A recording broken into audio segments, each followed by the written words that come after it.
കാര്യം എന്താണെന്ന് വെച്ച് കഴിഞ്ഞാൽ ഈ ഇന്റർവ്യൂവിന്റെ ആദ്യത്തിൽ രോഹനെ ഭയങ്കര പൊക്കി പറഞ്ഞ ആളായിരുന്നു ഈ ദിയാസന. ദിയാസന അല്ല കേട്ടോ, ദിയാസന തെറിയേ പറഞ്ഞിട്ടില്ല, അത് മാന്യമുള്ള ഭാഷയല്ലേ. മോട്ടിവേഷണൽ സ്പീക്കറും കൂടിയാണല്ലേ. ഞാൻ ഒഫീഷ്യൽ പേജ് ഇങ്ങനെ എടുത്ത് നോക്കിയപ്പോൾ കണ്ടതാണ് കേട്ടോ. പൊളി.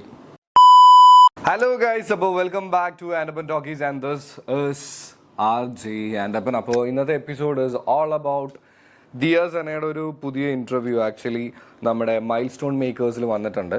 സോ അപ്പോൾ അതിനകത്തുണ്ടായിരുന്ന കുറച്ച് കാര്യങ്ങൾ കണ്ടു കഴിഞ്ഞപ്പോൾ എനിക്കതൊന്ന് റിയാക്ട് ചെയ്യണമെന്ന് തോന്നി. സോ പോവാം, എപ്പിസോഡിലേക്ക് പോവാം.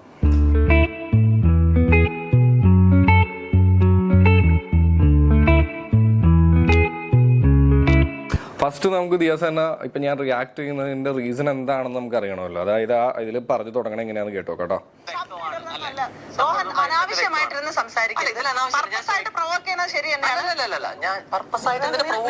ആളുകളെ മനസ്സിലാവാത്തതിന്റെ കുഴപ്പമാണ്. നിനക്ക് ആളുകളെ മനസ്സിലാവാത്തതിൻ്റെ സാധനം ഇത് ഞാനിത് എടുത്ത് പറയാനുള്ള ഒരു റീസൺ ഉണ്ട് കേട്ടോ. കാര്യം എന്താണെന്ന് വെച്ച് കഴിഞ്ഞാൽ ഈ ഒരു എപ്പിസോഡിൽ, അതായത് ഇവരുടെ ഈ ഇന്റർവ്യൂവിൽ തന്നെ ഇവർ പറയുന്ന ഒരു കാര്യമുണ്ട്. അഖിൽമാരാർക്ക് ഭയങ്കര മാടമ്പിത്തരമൊക്കെ ഉണ്ട്, ഭയങ്കര സംഭവമാണ്. അഖിൽമാരാറിനെ കുറച്ചൊക്കെ ഭയങ്കര നെഗറ്റീവായിട്ട് ഇതിൽ പല സ്റ്റേറ്റ്മെന്റ്സിലും പുള്ളിക്കാരി എടുത്ത് വെക്കുന്നുണ്ട്. അത് പല കാര്യങ്ങളുണ്ട്. പക്ഷെ എന്നാലും അതേ സ്വഭാവമാണ് ഇതും. നിനക്ക് ആളെ മനസ്സിലായില്ല എന്നൊക്കെ പറയണത് ഒരു തരത്തിൽ വലിയ ധാർഷ്ട്യത്തിൻ്റെതായിട്ടുള്ള എല്ലാ ലക്ഷണങ്ങളുമാണ് ആക്ച്വലി ഇതിനകത്തും കാണിച്ചിട്ടുള്ളത്. അതുകൊണ്ട് അഖിൽമാരാർ ഇവർ തമ്മിൽ വലിയ വ്യത്യാസം ഉണ്ടെന്ന് എനിക്ക് തോന്നണില്ല.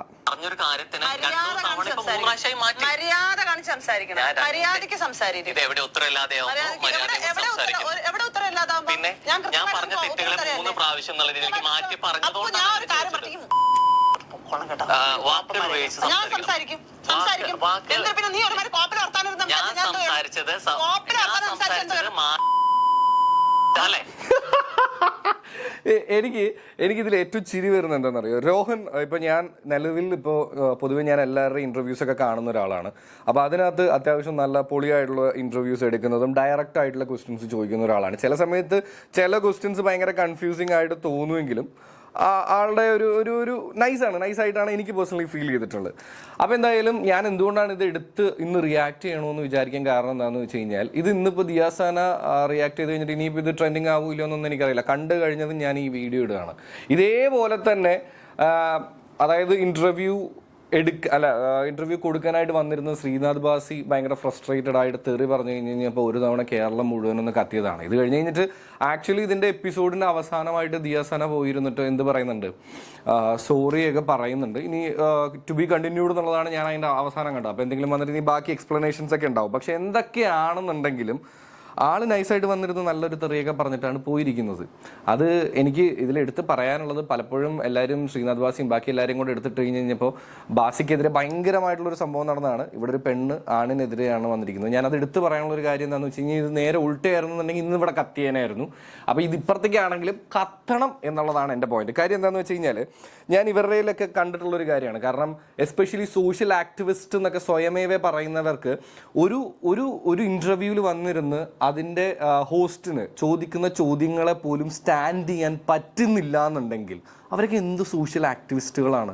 ഞാൻ എൻ്റെ എഡ്യൂക്കേഷൻ വെച്ചിട്ട് PG കംപ്ലീറ്റ് ചെയ്തിരിക്കുന്നത് സോഷ്യൽ വർക്കിലാണെന്ന് പറഞ്ഞിട്ട് ഞാൻ നാളെ സോഷ്യൽ വർക്കർ ആണെന്നോ അല്ലെങ്കിൽ സോഷ്യൽ ആക്ടിവിസ്റ്റ് ആവണമെന്നുണ്ടെങ്കിൽ ഇപ്പോൾ ഈ പറയുന്ന പോലെ ഏതെങ്കിലും സോഷ്യൽ റിലവൻ്റ് ആയിട്ടുള്ള കാര്യങ്ങളിൽ റെഗുലറായിട്ട് നമ്മൾ അതിനനുസരിച്ച് പോവുകയോ അല്ലെങ്കിൽ അതിനനുസരിച്ച് വർക്ക് ചെയ്യുന്നവരെയൊക്കെയാണ് സോഷ്യൽ ആക്ടിവിസ്റ്റുകൾ എന്ന് പറയുന്നത്. അപ്പോൾ ഒരു ചോദ്യത്തെ പോലും സ്റ്റാൻഡ് ചെയ്യാത്തവരാണ് ഇവരൊക്കെ. മറ്റുള്ളവർക്ക് വേണ്ടിയും ഈക്വാലിറ്റിക്ക് വേണ്ടിയൊക്കെയാണ് ഫൈറ്റ് ചെയ്യുന്നതെന്ന് പറയുന്നത്. ഞാൻ ഈക്വാലിറ്റിക്ക് വേണ്ടി ഫൈറ്റ് ചെയ്യുന്ന ആൾക്കാർ, ഈ ദിയാസന ഇതൊക്കെ ഒരുപാട് പറയുന്നത് കൊണ്ടാണ് ഞാൻ ഇങ്ങനെ ഒന്ന് റിയാക്ട് ചെയ്യുന്നത് കേട്ടോ. എന്ത് ഈക്വാലിറ്റിയാണ് റോഹന് കൊടുത്തത്? ചോദ്യം വളച്ചൊടിച്ചു എന്നുണ്ടെങ്കിൽ അതിന് നാക്കുകൊണ്ട് തന്നെയുള്ള മറുപടി പറയാം. തെറി പറയാതെ പറഞ്ഞൂടെ? പറയാവുന്നതേ ഉള്ളൂ. അതിലങ്ങനെ വലിയ ബുദ്ധിമുട്ടൊന്നുമില്ല.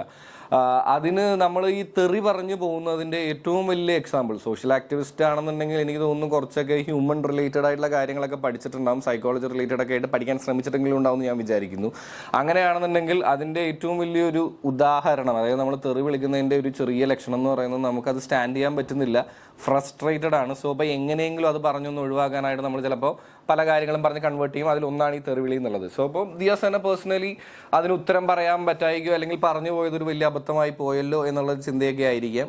ആളുടെ കൺട്രോൾ വിട്ടുപോയിട്ട് 4 തെറിയൊക്കെ പറയുന്നുണ്ട്. രോഹൻ അപ്പോഴും ഐ സെല്യൂട്ട് യു മാൻ. കാരണം നിങ്ങൾ അവിടെ നിന്ന് എഴുന്നേറ്റ് പോവുകയോ ബാക്കി കാര്യമൊന്നും ചെയ്തില്ല. നല്ല ധൈര്യത്തോടെ അവിടെ ഇരുന്നിട്ട് കൊടുക്കാനുള്ളതെല്ലാം നല്ല രീതിയിൽ കൊടുക്കുന്നുണ്ടായിരുന്നു. സ്വഭാവം മാറ്റരുത്. എന്റെ സ്വഭാവം എന്റെ ആറ്റിറ്റ്യൂഡിനെ നീ ഡബിളാക്കാൻ വേണ്ടി നോക്കുന്നില്ല. മര്യാദയ്ക്ക് ഇരുന്നൂടെ? നീ ഇന്ന് ചോദിച്ച് ഇങ്ങനെ തന്നെ ഓരോരുത്തർ വാങ്ങിക്കുന്നത്. ഇതിൽ വലിയൊരു കോമഡി ഉണ്ട് കേട്ടോ. ലാസ്റ്റ് ആണെന്നുണ്ടെങ്കിൽ ഒന്നും കൂടെ പറയാണ്.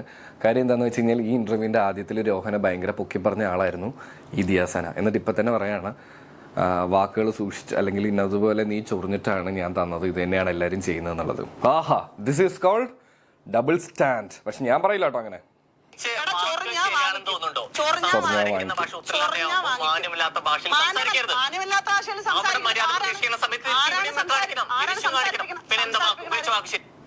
മാന്യമായിട്ടുള്ള ഭാഷ സംസാരിക്കണം എന്ന് രോഹൻ പറഞ്ഞപ്പോൾ പറയണേ, ആരാണ് അങ്ങനെ സംസാരിച്ചത്? ദിയാസന അല്ല കേട്ടോ, ദിയാസന തെറിയേ പറഞ്ഞിട്ടില്ല. അത് മാന്യമുള്ള ഭാഷയല്ലേ.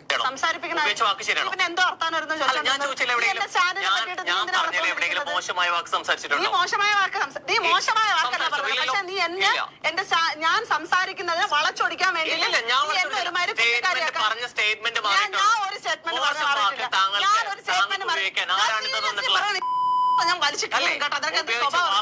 മര്യാദയ്ക്ക് സംസാരിക്കണം.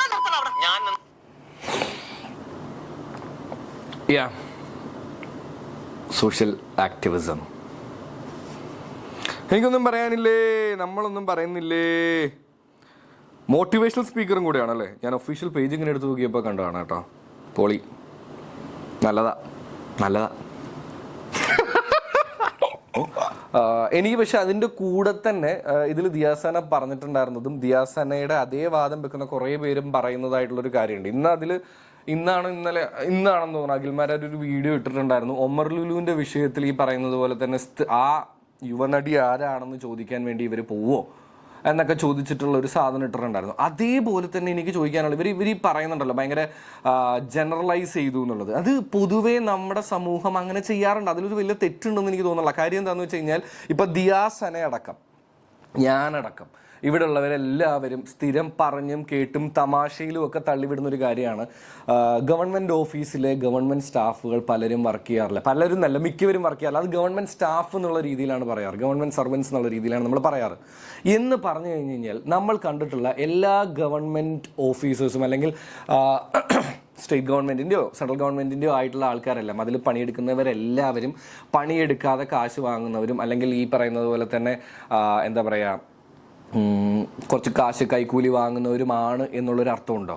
ഇല്ലല്ലോ. അതിലുള്ളവർ അങ്ങനെ ഉണ്ടെന്നുള്ളതാണ്. നമ്മൾ പറയുമ്പോൾ ചില സമയത്ത് ഈ പറയുന്ന പോലെ തന്നെ ജനറലൈസ് ചെയ്ത് പറയും. ഇനി അഖിൽമാരാരിൽ നിന്ന് ഒരു സോറി ആർക്കെങ്കിലും വേണ്ടിയിട്ടൊന്ന് പറയിപ്പിക്കാനാണെന്നുണ്ടെങ്കിൽ ചിലപ്പോൾ ആയിരിക്കാം. അല്ലാതെ എനിക്കിതിനകത്ത് ദിയാസന പറയുന്ന സ്റ്റാൻഡിനോട് എസ്പെഷ്യലി അഖിൽമാരാറിൻ്റെ വിഷയം കൂടിയാണ് ഞാൻ പറയുന്നത്, ഒട്ടും യോജിക്കാനായിട്ട് എനിക്ക് പറ്റിയിട്ടില്ല. ആൻഡ് ഇപ്പോൾ ഞാൻ നേരത്തെ പറഞ്ഞതുപോലെ തന്നെ അതാണ് എൻ്റെ വിഷയവും. കാരണം നമ്മൾ ഈ സോഷ്യൽ ആക്ടിവിസ്റ്റുകളും ഈക്വാലിറ്റിയും ബാക്കി കാര്യങ്ങളും എല്ലാം പറഞ്ഞാൽ മാത്രം പോരാ. ഒരു ഇൻ്റർവ്യൂവിലൊക്കെ വന്നിരുന്നിട്ട് ചിലർ ചോദ്യം ചോദിക്കുമ്പോൾ അതിന് ഉത്തരം പറയാൻ, മര്യാദയ്ക്ക് ഉത്തരം പറയാൻ, തെറി പറയാതെ ഉത്തരം പറയാൻ, ഫ്രസ്ട്രേറ്റഡ് ആവാതെ ഉത്തരം പറയാനും കൂടെ നമ്മളൊക്കെ പഠിക്കണം എന്നും കൂടെ ഓർമ്മിപ്പിക്കുകയാണ്. എന്തായാലും നിങ്ങളുടെ അഭിപ്രായങ്ങളും താഴെ കമൻറ്റ് ചെയ്യാൻ. ഇതിൻ്റെ വീഡിയോ നിങ്ങൾ കണ്ടിട്ടില്ലെങ്കിൽ ഇപ്പോൾ ചെന്ന് കഴിഞ്ഞാൽ മതി. മൈൽ സ്റ്റോൺസിൽ ഇപ്പോൾ അത്യാവശ്യം നല്ല വ്യൂസ് ആയിന്ന് തോന്നുന്നു. ഞാൻ കാണുമ്പോൾ